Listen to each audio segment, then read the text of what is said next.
Hello everyone, this is a video response to a video by VoteStanBurdman about the flying spaghetti monster. Now I was already thinking about posting a video about the flying spaghetti monster, and I thought this would be a good opportunity to actually make it a response to one that was already out there. In VoteStanBurdman's video, he talks about how the flying spaghetti monster is not a good analogy for the creationist God, and he says that the reason is that the creationist God has a greater purpose, such as explaining the great mysteries of the universe. Well, I have to actually disagree with him on that and say that first let's look at the word analogy. Analogy, according to Webster, is a resemblance in some particulars between things that are otherwise unlike each other. And furthermore, the comparison between those two objects based on that resemblance. I think that the flying spaghetti monster then is a very good analogy, although I do agree with VoteStanBurdman that it is not a very good one-to-one comparison of the two. He said that he thought that that Richard Dawkins came up with the flying spaghetti monster. I'm kind of a stickler for facts, and I think that before you say something like that, you probably need to do a little bit of research. I know that some people have already called him out on that particular thing. Just for those who maybe not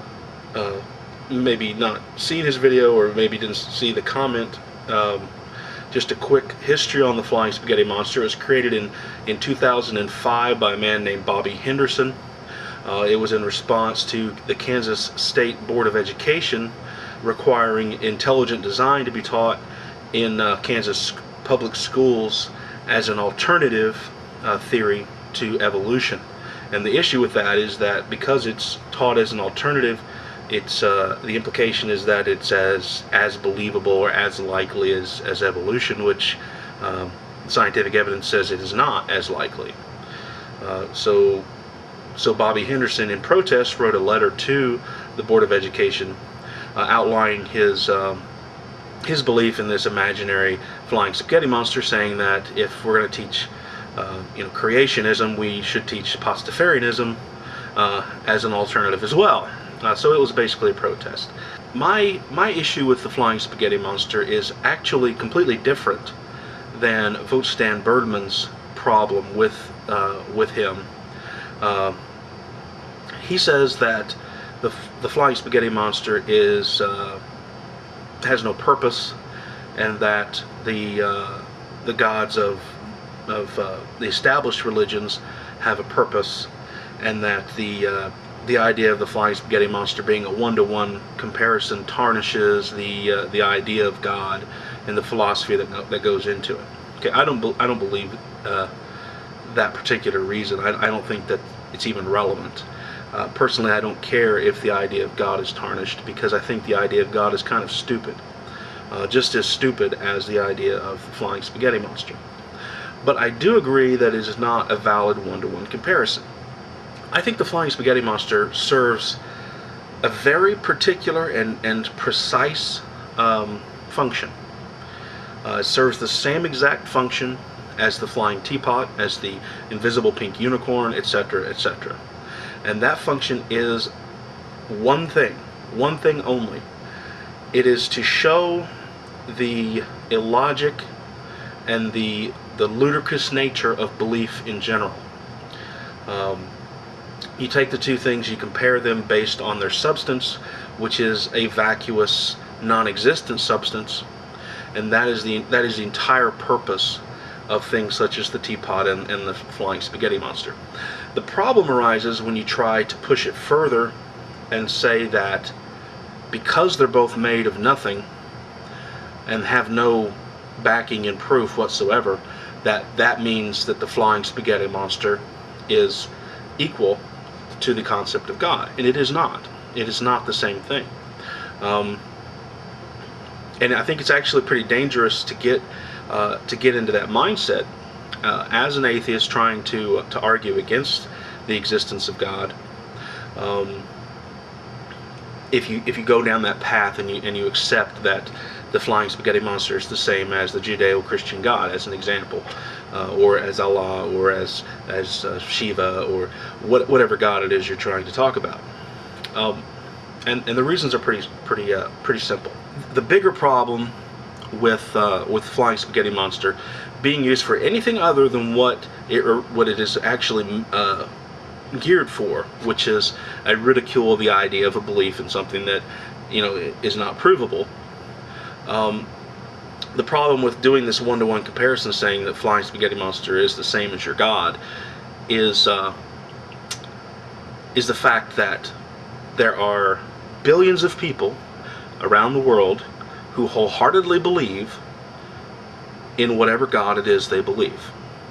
Wholeheartedly. They're willing to die for their beliefs. More importantly, they're willing to kill for their beliefs. Over the course of history, it's hard to estimate the exact number, but I think we could all agree that at least hundreds of millions of people have been brutally butchered in the name of God, in the name of, pick your God. It doesn't even matter which God you choose. And so I ask you, how many people have been butchered in the course of history in the name of the flying spaghetti monster? How many people have been ostracized from their community because they don't believe in the flying spaghetti monster? How many people have been persecuted? How many people how many women have been castrated in the name of the flying spaghetti monster? How many atrocities have been performed in the name of the flying spaghetti monster? Okay, let's say the flying spaghetti monster has these little metal decals that you put on your car. Okay, maybe someone nicked their finger and died of tetanus because of it. Okay, that's one. That's one person, maybe, who died for the flying spaghetti monster.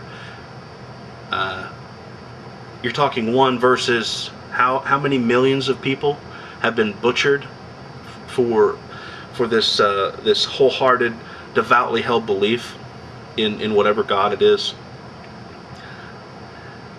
Now, in case you're saying, well, that's a good thing, the flying spaghetti monster is a non-violent entity, and he doesn't want us to kill everybody just because they don't believe in him. Okay, here's the real issue.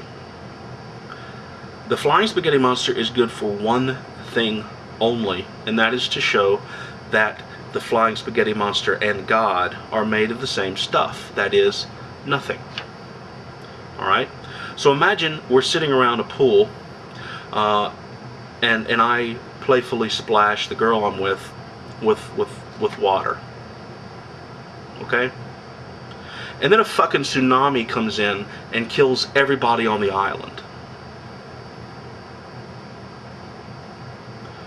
When you say that the flying spaghetti monster is the same as, let's again pick the Judeo-Christian God, then it's implying that you are too stupid to see the difference between a splash of water and a tsunami,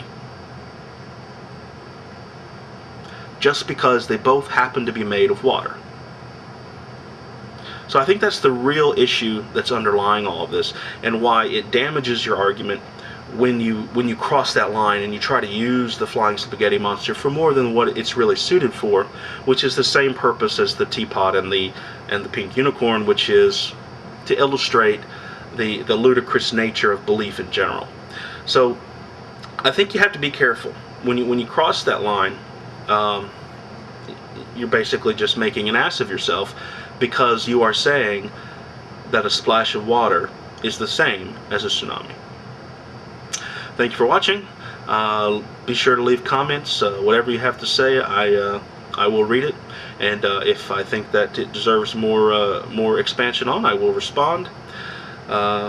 Thank you again, and take care.